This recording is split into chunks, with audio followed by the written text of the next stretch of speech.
Welcome back to Lavender Town Relics. My name is Jared, and in this video I'm going to explain the danger of playable cards in the trading card game world for collectors specifically. I'm going to go through exactly why this is. I have some beautiful price charts that really demonstrate the point, and then I'm going to give you 3 strategies to help avoid this danger and hopefully not lose 70 to 80% of your investment. Let's get right into it. So I'm going to start simple with supply and demand. I think this is something that probably everybody understands pretty well. You know, low supply, high demand, prices tend to go up. So in the trading card game world, supply is pretty well defined. There are different rarity levels. This is printed right on the card. Different alternate versions like holos or full arts or secret rares or whatever. Those drop rates are either directly told to us from the manufacturer, or if they're not, as the community opens thousands or tens of thousands of packs, those rates become known. We don't always know like the print run exactly, so there is some wiggle room there, but generally the supply of trading cards is somewhat known. Now, demand in the trading card game world gets a little bit more complicated because there's actually 2 factors that go into it, and one is a good factor and one is a bad factor. So the good part of demand is the collectability demand, and this demand comes from more of an emotional side. So think of like either the artwork or characters, or maybe certain cards have high historic value or they're iconic in some way. That is a good demand because it's driven from emotion, and usually it doesn't go away. Like people don't suddenly stop liking certain characters or suddenly think that a certain artwork looks bad 10 years later. Usually this is the type of demand that goes up, and this is how most collectibles outside the trading card game world typically work. And as more people get into the game, or as time goes on, nostalgia starts to play a factor, and things become more historic or iconic because of how much time has passed, and usually this sort of demand goes up over time. The second type of demand, which is the bad kind, is gameplay demand or gameplay utility, if you want to think of it that way. So the problem with this type of demand for collectors, I'm talking specifically for collectors here, is that the gameplay demand is very time sensitive and it is very temporary, and that demand can go away at any moment. If the metagame shifts or if there's reprints, that demand can just go to nothing, and suddenly the price goes way down on these things that you thought were going to hold their value over time. And the thing to keep in mind here is that, we're way past the point of having $200 Tarmogoyfs. All of the major TCGs, Pokemon, Yu-Gi-Oh, Magic, they're all pretty aggressively reprinting cards that are important for different formats. And so having format staples that cost a lot, it doesn't make much sense from a gameplay perspective. People need to be able to play the game. And so all these companies are always reprinting cards that get to be too expensive if they're needed for the game. So that's why that part of demand is such a problem for collectors, because if you don't time it exactly right, you stand to lose a lot. And so now I'm going to give you 3 strategies for how to avoid this. So the first strategy is to buy cards, collect cards that have no gameplay value. And that may sound like terrible advice, but keep in mind that this is where Pokemon collectors live. And I don't mean that as an insult, because I actually think Pokemon is a better collectible game right now than Magic is. And the reason I say that is because Pokemon and Yu-Gi-Oh both have much smaller game demand than Magic does. Magic is definitely the biggest in terms of tournaments and people actually playing the game. So Pokemon and Yu-Gi-Oh players don't run into this risk as much. Like when a new Charizard or a Pikachu comes out in a new set, typically those cards aren't desired because they're going to go into a deck in the current metagame. Usually they're desired because the characters are things that people love. And on the other side with Magic, usually a lot of the cards go up in value because they're needed for the game. So some examples of cards that are good collector items on the Magic side because they're not played for the game are like Alpha, Beta, and Unlimited cards. Aside from like the dual lands, most of the cards are just not played. Like the Power 9 and stuff, those are banned. And so all the value that those have are from iconic and historic reasons. And so those are good collector items, and really most of the cards from those early sets, Power Creep just pushed most of them out, and they're mostly valuable due to their historic value.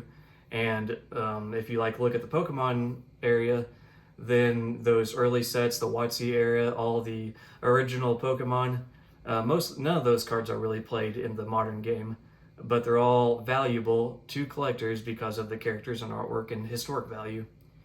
Okay, so if you want to look at cards that are not playable, but that you want to collect for emotional reasons, Tameo Field Researcher, this is a good example of a card that does not have any sort of inflation due to gameplay need.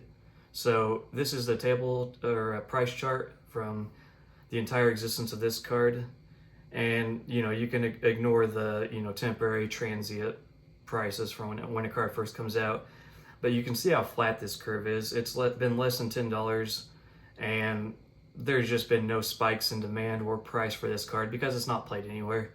Not to pick on Tameo or anything, but this is a card where there'd be almost no downside risk. I mean, it's only $6.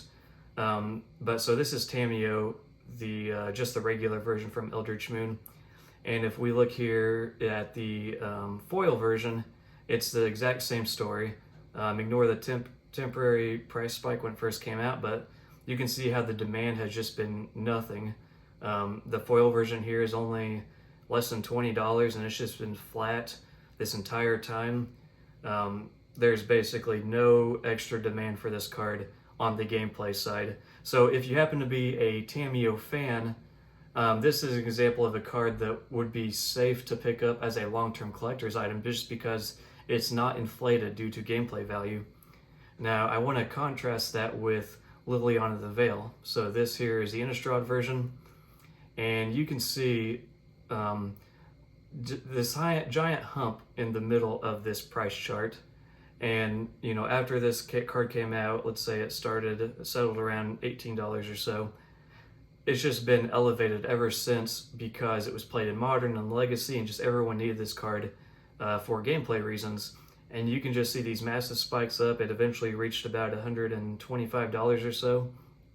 And then, as Liliana has lost some of its gameplay value and it's been reprinted, this price has just continued to drop, and it's continued to drop, and now you're looking at less than $40. So if you would have bought this card back near the peak, you would have lost 70 to 80% of your money when you thought that this card was just going to hold its value. But because it was inflated temporarily due to gameplay value, you just would have got absolutely destroyed on this card. Okay, so that is strategy number one, is just focus on cards that do not have any gameplay value and are not inflated due to that. You want their price to be most reflective of what the collector value is. So now the second strategy is to get the fanciest, flashiest version of cards that do have gameplay value. So let me explain how this would work. Let's say you have a Jace Planeswalker card, and then you have a foil version of that same card. The foil version is flashier, and it's also more rare, so it should have more value. If those are at the same price, then players, if it's going to pay the same price for the more rare version, then no reason not to.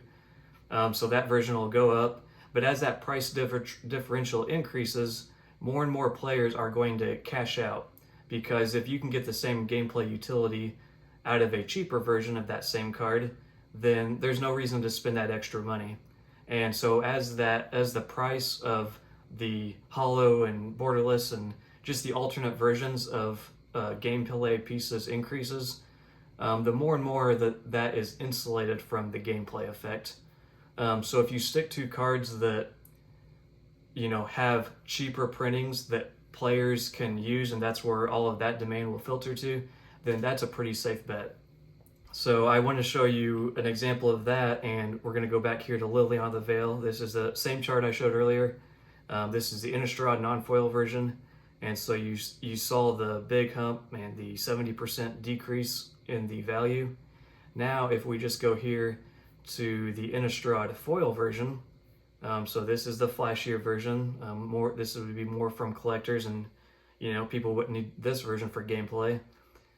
You can ignore the sort of temporary spike when things first come out, but it settled around $200 here, and you can immediately see how much flatter this price chart is. So you start at 200, it was a little bit above that, then it was below that, then it was above that, then below, then above, and now here we're in 2023, we're in a bit of a market downturn, and the price is lower, but it's still, fluctuating about that $200 mark. So there's been no 70% decrease in this card. This card is more representative of what the collector value is. So you can see that this version of Liliana has been a lot more insulated from the gameplay demand effect. And, whereas the other Liliana has absolutely crashed in recent years, this one has kept its value. I want to show you another example here. So this is Aether Vial, Dark Steel. So the original version, and you can see all throughout its life, it was elevated here, and this is where it was played heavily in Modern, and then right here it kind of sunk. That's when Eldraine came out. I assume this must have been maybe when Oko was turning Aether Vials into Elks. Maybe people didn't like that too much. But Aether Vial started to get popular again, so I think some decks, I know with Zendikar, Skyclave Apparition, Spirits probably became a lot more popular. I know I actually built a Spirit deck around this time, but Aether Vial started to get more popular for gameplay reasons. And then actually you can see right here at the peak, Modern Horizons 2 came out, and that set essentially rotated the Modern format, and you had the expensive elementals, and those, can be played for free, but they don't, because they're high mana value, they don't really play well with Aether Vial. So Aether Vial decks fell out of favor, and you can see the massive price decrease. So Aether Vial was around $65, $68 here, and then it's crashed to less than $12. So absolutely massive price crash, all because the format changed. And so this is an example of the gameplay demand just diminishing, disappearing one day, and price goes down. Now, let's look at the fancy version of Aether Vial. So here's the foil version, Dark Steel, and look how much more beautiful this chart looks. It started around $40, $35, and it's just been a general uptrend over these last 10 years. And that's kind of more how you would expect collectibles or investments, if you want to think about it that way, to behave. You had a temporary spike here, but there's been some wild price swings here in this area. But over a long term, you've had a general uptrend, and prices didn't collapse because Modern Horizons 2 came out. And I'll show you one more version of this. This is the Masterpiece series. And so here's the tabletop, here's the price history of that, and another absolutely beautiful price chart where you have a general uptrend over time. And that's because, this version has very beautiful art. The Kaladesh inventions were very limited, so a lot of collectors value these from an emotional perspective. And game players, they have a cheaper version that they can go to. So this version's price doesn't get inflated due to that temporarily. So it's just a nice little uptrend, like what a good collectible should be. Okay, so you've seen a few examples of the price charts, and the lesson there is don't buy the version that players are going to be competing for. Buy the fancier, more rare, more collector-centric version of cards, and you're going to be more insulated from the gameplay effect. Now, for the third strategy, if you have a card that is demanded for gameplay reasons and there's only one version of the card, there's not fancier foil, full art versions of it, your strategy is wait. You have no choice. You absolutely should not buy into a long-term collectible if the price is inflated due to gameplay demand. You just can't do that. If the price stays elevated due to gameplay demand, then it's going to get reprinted, or it'll go down naturally because of power creep, or the format will change. Something will happen, and you just can't afford to take that risk. It's almost not even risk, it's essentially a guarantee. And so if there is a card that you would like to collect, It has emotional value to you, but players are competing for it too. You just have to wait. And we can kind of see that with Lily on the Veil here. So this is the regular Innistrad version, the one I told you that would not be a good collectible. But you can see this hump in the middle. That was the gameplay inflation. And now that Liliana has just been reprinted, there is a cheaper version that players can get. And she's kind of fallen out of favor from a gameplay perspective. You could almost argue that the gameplay inflation has almost disappeared. This version, the Innistrad version, is more expensive than the Dominaria United version, and I think this version, probably most people agree that this is the better version. It has just the better art. It's the original printing, and so you could almost consider this Innistrad version to be the new flashy version. I mean, you still would prefer, if you're thinking really long term, to focus more on like the foil version of this or the box topper version or things like that. But here at less than $40, it's not a terrible time to pick this card up if you've always wanted it, more from a collector perspective, just because this gameplay inflation has largely disappeared from this card. So this is an example where waiting, and I mean, it would have paid off, but you would have been waiting for 10 years here. Maybe Wizards and the other companies, maybe they're going to be more fast about reprinting cards that spike in value due to gameplay. But you never had a chance to get into this card in the last 10 years. No matter where you bought, you would be down from where we are currently. So you just have to wait, or you have to accept if you're going to buy a card that players are competing for as well. It's not going to do well for you financially, and you just have to be okay with that. Okay, so let's recap what we talked about. So in the trading card game world, demand has two major factors. One is the collector side of it, which is more emotional and has more long-term stability. And then the other type of demand is the gameplay demand, and that is temporary, and that is the part that can collapse. And what you have to do as a collector is you have to avoid getting cards that are temporarily inflated due to gameplay demand. And I gave you three sort of strategies or approaches to avoid that.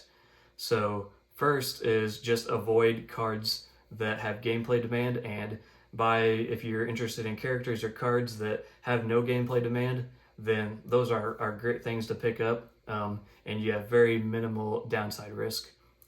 The second strategy was to buy the flashiest or the most rare version of cards that do have gameplay value. And as the price goes up, more and more players will just flock to the cheaper version, and the price of the more expensive version will be determined more on that emotional collector demand. And so if the gameplay utility of those cards goes to nothing, the price isn't going to drop on those flashier versions because their price wasn't based on the gameplay demand in the first place. And finally, the third strategy, if you can't avoid cards, if you want cards that are playable and there's not multiple types of printings, multiple rarities of that card, you just have to wait. You just can't get into cards that have a temporary price inflation. Or if you do, you just have to be okay with possibly losing 70-80% of your value when the gameplay utility goes away.